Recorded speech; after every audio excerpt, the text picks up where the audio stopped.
वो मैं मधुबनी से चुनाव लड़ना चाहता था और इसके बारे में मैं नीतीश जी को पहले भी बोल चुका था। तो उन्होंने खुद भी कहा था कि आप राज्यसभा चले जाइएगा। अब तो नहीं हुआ, अब तो क्या उसकी कोई गिला शिकवा नहीं है। मैंने कहा इब्तिदाई इश्क है, रोता है क्या, आगे आगे देखिए होता है क्या। पूर्व केंद्रीय मंत्री अली अशरफ फातमी साहब ने इस्तीफा दे दिया है जेडीयू से। जेडीयू के राष्ट्रीय महासचिव थे। सर, क्या मजबूरी आन पड़ी, सीट बंटवारा हुआ, आपने इस्तीफा दे दिया? नहीं, सीट बंटवारा नहीं, हम लोग पहले ही से दुखी हैं।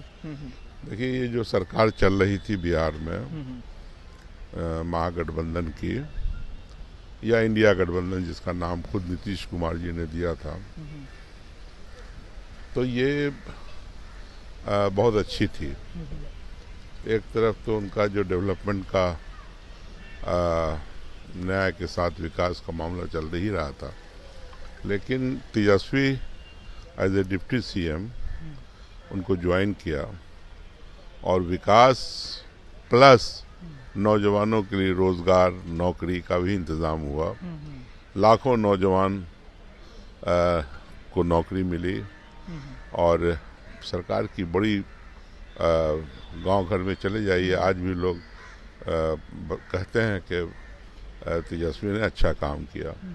तो इन दोनों को मिलकर काम करना चाहिए था। हम लोग आहत थे और बेसिक वजह एक ये है और दूसरी ये कि खुद नीतीश जी ने पब्लिकली भी प्राइवेटली भी हम लोगों से कहा कि हम लोग अब जो राजनीति करेंगे उसका आधार सेकुलरिज्म होगा, डेमोक्रेसी होगी और सोशलिज्म होगा। यानी हम लोग अपने कॉन्स्टिट्यूशन को बचाएंगे। तो ऐसा लगता है कि कहीं ना कहीं अब क्या रीज़न है, नहीं है, वो अलग हुए, आहत हुए हम लोग। तो हम लोगों ने फैसला किया कि अब अच्छा है कि अलग हो जाए। नहीं, खबर है कि दरभंगा से आप चुनाव लड़ना चाह रहे थे और तो दरभंगा सीट बीजेपी के खाते में चली गई, मधुबनी बीजेपी के खाते में चली गई। नहीं सर, वो मैं मधुबनी से चुनाव लड़ना चाहता था और इसके बारे में मैं नीतीश जी को पहले भी बोल चुका था। और नंबर 1, नंबर 2 कि वो कोई प्रॉब्लम नहीं है। जब हम कहीं काम करते हैं तो शेयर मिलना चाहिए। तो उन्होंने खुद भी कहा था कि आप राज्यसभा चले जाइएगा। अब तो नहीं हुआ, अब तो क्या उसकी कोई गिला शिकवा नहीं है। अच्छे आदमी हैं, अल्लाह उनको अच्छी सेहत दे, अच्छी उम्र दे और खिदमत कर रहे हैं, वो करते रहें। फिर से आरजेडी जा रहे हैं? अब ये नहीं कर सकता हूँ, नहीं, ये नहीं बता सकता हूँ आज। वो जैसे ही वो परिस्थिति बनेगी मैं आपको बताऊँगा। क्योंकि खबर है कि मधुबनी से आपको आरजेडी से सीट मिल भी सकती है। पता नहीं था, क्योंकि सीट शेयरिंग हुआ, तुरंत आपने पाला बदल दिया। नहीं, बहुत पहले से बात थी, पर इसे कोई सीट शेयरिंग को लेकर के कोई मामला नहीं। चुनाव नजदीक है, अब क्या कीजिएगा? नहीं, मैं मधुबनी से चुनाव लड़ना चाहता हूँ। तो डिमांड करेंगे कि अब आरजेडी मुझे ले और मधुबनी से? मैं डिमांड करने वाला कौन होता हूँ?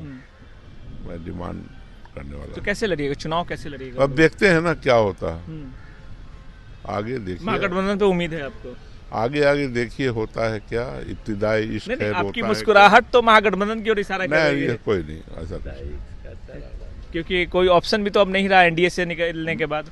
मैंने कहा इब्तिदाई इश्क है, रोता है क्या, आगे आगे देखिए होता है क्या। आगे आगे देखिए होता है क्या। तो ये अली अशरफ फातमी साहब थे जो साफ तौर पे कह रहे हैं कि इन्हें चुनाव लड़ना था मधुबनी से, लेकिन जो है ऐसा नहीं हो पाया। सीट जो है बीजेपी के खाते में चली गई और इनकी इच्छा थी, अभी भी ये कह रहे हैं कि मधुबनी से ये चुनाव लड़ेंगे। अब देखने वाली बात होगी कब महागठबंधन में शामिल होते हैं या कोई और फैसला लेते हैं। सुजीत कुमार, बिहार तक, पटना।